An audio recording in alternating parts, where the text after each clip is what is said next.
Good evening everyone, स्वागत है एक बार फिर से प्रैक्टिस विद वडेरा के पार्ट 12 में। आई होप आप सभी अपने अपने एग्जाम्स की बढ़िया तैयारी कर रहे होंगे और उस तैयारी को थोड़ा सा पुश देने के लिए आज मैं कुछ दो प्रीवियस ईयर क्वेश्चंस आपके लिए लेकर आया हूं, जिसमें पहला क्वेश्चन कुछ 72 के डिविजिबिलिटी रूल पे है और दूसरा क्वेश्चन कुछ 36 के डिविजिबिलिटी रूल पे है। क्या है ये क्वेश्चंस, कैसे इन्हें हम करेंगे, किस किस चीज की हमें जरूरत है, वो आज हम इस सेशन में देखने वाले हैं। आज का ये सेशन देखने के बाद आपके ये दो क्वेश्चंस जो हैं वो टिप्स पे हो जाएंगे। इन क्वेश्चंस को आप इजीली सोच पाओगे। बट वीडियो शुरू करने से पहले मैं आपको ये कहता हूं कि भाई वीडियो को कंप्लीट जरूर देखें और अगर आपको सेशन बढ़िया लगेगा तो उसे लाइक जरूर करना, दोस्तों के साथ शेयर जरूर करना, क्योंकि आप शेयर करते हो तो वो चीज हमें कहीं ना कहीं पे मोटिवेशन देती है। राइट, पहले क्वेश्चन को पढ़ते हैं। क्वेश्चन में कहा यह गया है कि इन्हें 9 डिजिट नंबर, एक 9 डिजिट नंबर दिया गया है।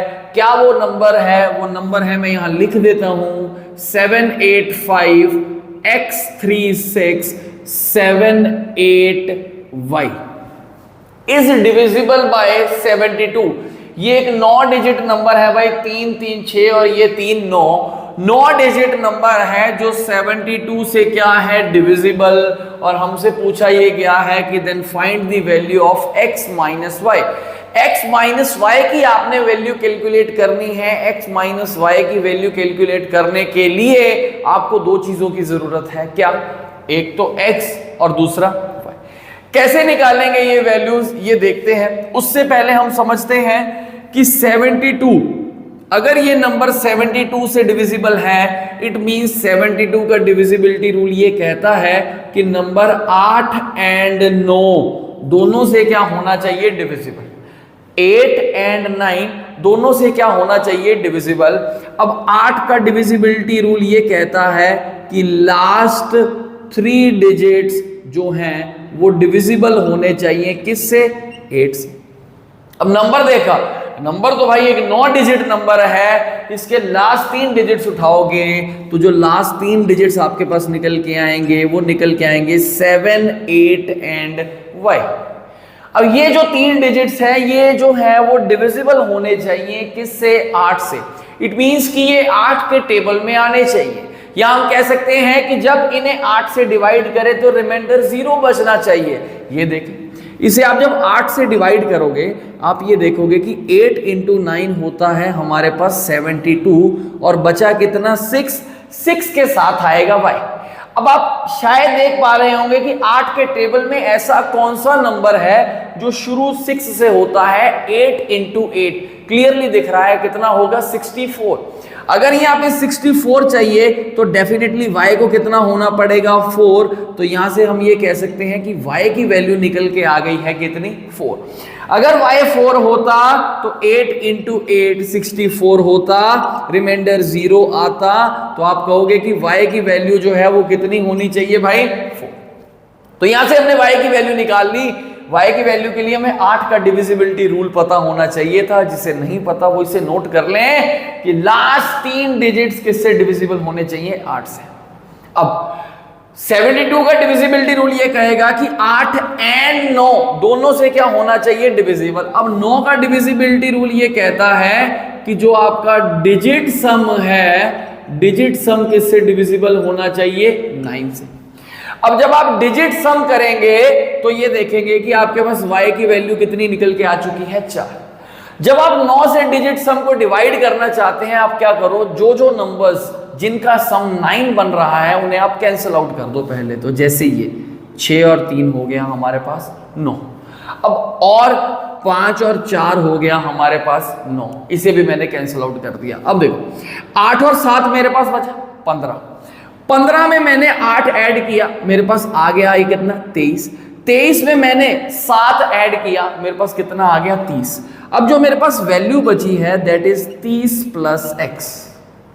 30 में ये देखो 9 के टेबल पे 30 से पहले नंबर आता है 27, तो इसमें से 27 एलिमिनेट कर दो। आप ये कहो बचेगा कितना? 3 plus x। 3 plus x, and you want कि आपका नंबर 9 से डिविजिबल हो, तो डिजिट सम 9 से डिविजिबल होना चाहिए। 3 प्लस एक्स है, अब एक्स नेगेटिव तो हो नहीं सकता, तो एक्स की वैल्यू आपको यहां क्या रखनी पड़ेगी, 6। क्यों? जब 6 रखोगे तो ये 6 प्लस 3 कितना बनेगा, 9, और 9 से डिविजिबल, इट मींस ये 9 के टेबल में आएगा। 9 के टेबल में आने का मतलब ये टोटल क्या होगा, 9। आई होप समझ पा रहे होंगे। तो x की वैल्यू यहां से निकल के आएगी 6।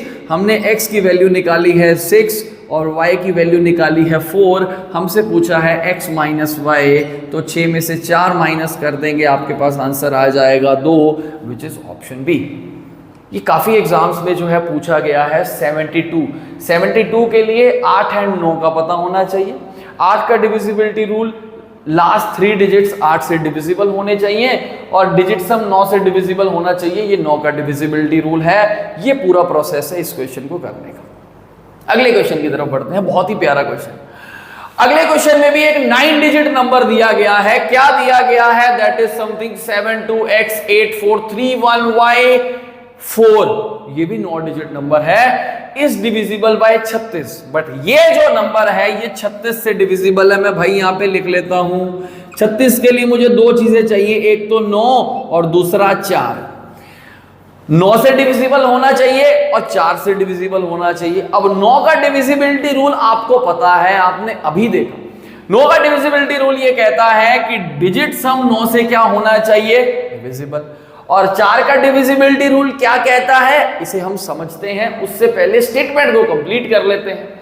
एक 9 डिजिट नंबर था, ये भी मैं लिख लेता हूं, 72x8431y4।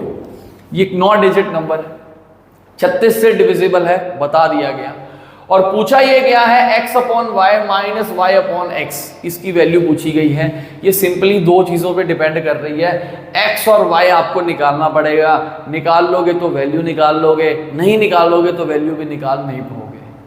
कैसे निकालना है ये देखते हैं। For smallest possible value of y, अब रिस्ट्रिक्शन एक लगा दी कि y की वैल्यू जो है वो स्मॉलेस्ट होनी चाहिए। स्मॉलेस्ट का मतलब कम से कम होनी चाहिए। देखते हैं, given that x and y are natural numbers, x और y क्या है, नेचुरल नंबर्स। नेचुरल नंबर्स आपको पता है कि ये 1 से शुरू होते हैं और इन्फिनिटी तक जाते हैं। अगर इसमें आप 0 को इंक्लूड कर देते हैं तो आपके पास क्या निकल के आते हैं, होल नंबर्स। बट हमारे ऊपर एक रिस्ट्रिक्शन लगाई गई कि x एंड y को क्या होना पड़ेगा, नेचुरल नंबर्स होना पड़ेगा, तो कोई मसला नहीं है। आओ भाई, हमें चाहिए x और y की वैल्यू। एक तो y की वैल्यू सबसे छोटी होनी चाहिए और दूसरा x एंड y दोनों क्या होने चाहिए, नेचुरल नंबर्स। ये देखो, 9 का डिविजिबिलिटी रूल आपको पता है। 4 का डिविजिबिलिटी रूल ये कहता है कि जो लास्ट 2 डिजिट्स हैं ये किससे डिविजिबल होने चाहिए, 4 से। अब लास्ट 2 डिजिट्स आप उठाओगे उस नंबर के लास्ट 2 डिजिट्स आपके पास निकल के आए कौन से, y4। अब समझो, 4 से डिविजिबल चाहिए। अब 4 का टेबल आपको पता होना चाहिए और y की वैल्यू कम से कम होनी चाहिए। कई बंदे यहाँ पे गलती करेंगे कि वो y की वैल्यू क्या ले लेंगे, 0, क्योंकि कहा यह गया है कि स्मॉलेस्ट वैल्यू। हालांकि यहाँ पे 0 नहीं आ सकती। क्यों नहीं आ सकती, क्योंकि मैं अभी आपको कह के हटाऊं कि 0 जो है वो होल नंबर्स की लिस्ट में आता है, बट हमें क्या चाहिए, नेचुरल नंबर। आप 0 के बाद वैल्यू चेक करोगे 1, अगर 1 के साथ 4 आता है तो 14 आता है। क्या 4 के टेबल में 14 आ रहा है, आप कहोगे सर नहीं आ रहा। इसके बाद अगला नंबर आप चेक करोगे, 2 के साथ 4 आएगा तो 24 आएगा। 24 को देखते ही चेहरे पे मुस्कान आएगी, क्योंकि ये 4 के टेबल में आ रहा है और सबसे छोटी वैल्यू y की कितनी होगी, 2। हमने भाई y की वैल्यू निकाल ली है, कितनी निकाल ली है जी, 2। आई होप समझ पा रहे होंगे। मैंने 0 क्यों नहीं रखी ये मैं आपको बता चुका हूं भाई, क्योंकि वो एक होल नंबर है। हमें क्या चाहिए, नेचुरल नंबर। तो नेचुरल नंबर सबसे छोटा हमारे पास आएगा 2। अब मेरे पास ये नंबर कुछ ऐसा दिख रहा है, 72x8431। y को मैं रिप्लेस कर रहा हूं 2 के साथ और साथ में आ रहा है 4।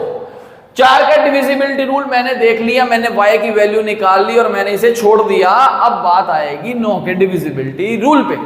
9 का डिविजिबिलिटी रूल आपको ये कहता है कि नंबर जो है उसका डिजिट सम जो है वो 9 से डिविजिबल होना चाहिए। तो आप 9 देखते रहो भाई, कहां बन रहे हैं, 7 और 2 9 बन गए, भगा दो। 4 3 7 2 9 बन गए, ये भी भगा दो। 8 और 1 9 बन गया, ये भी भगा दो। बचा क्या? 4 और साथ में x।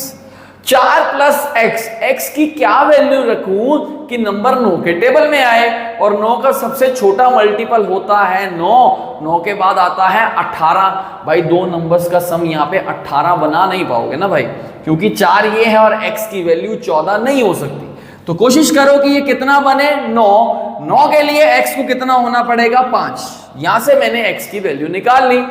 y की वैल्यू मेरे पास आई थी भाई 2 और x की वैल्यू मेरे पास निकल के आ चुकी है 5। और मुझे कैलकुलेट करना है x upon y minus y upon x. x upon y is 5 upon 2 minus 2 upon 5। अब ये तो आपको सॉल्व करना आता है। एलसीएम लोगे 10 आएगा, यहाँ पे 25 आएगा, यहाँ पे 4 आएगा, ये 21 अपॉन 10 आएगा। और कई बंदे इसे देख के घबरा जाएंगे कि भाई ये तो आंसर है नहीं, पर ये फ्रैक्शन है और आंसर मिक्स्ड फ्रैक्शन में है। तो मिक्स्ड फ्रैक्शन में आप इसे कन्वर्ट कर देंगे, 2 1 अपॉन 10 आपके पास आंसर निकल के आएगा। इसका आंसर है ऑप्शन बी। तो दोनों ही क्वेश्चंस के आंसर क्या थे? Option B. पहले में हमने देखा 72 का डिविजिबिलिटी रूल, वहां से हमने x और y की वैल्यू निकाली, फिर जाके हमारे पास आंसर आया। जिसे डिविजिबिलिटी रूल्स यहाँ पे पता होंगे वो इन क्वेश्चंस को बहुत इजीली कर पाएगा। इसमें तुक्के लगाने का कोई कंसेप्ट है नहीं भाई, कैसे किस बेसिस पे तुक्का लगा सकते हो? नहीं लगा पाओगे। 36 पता होना चाहिए, 72 पता होना चाहिए, थोड़ी सी पेशेंस होनी चाहिए।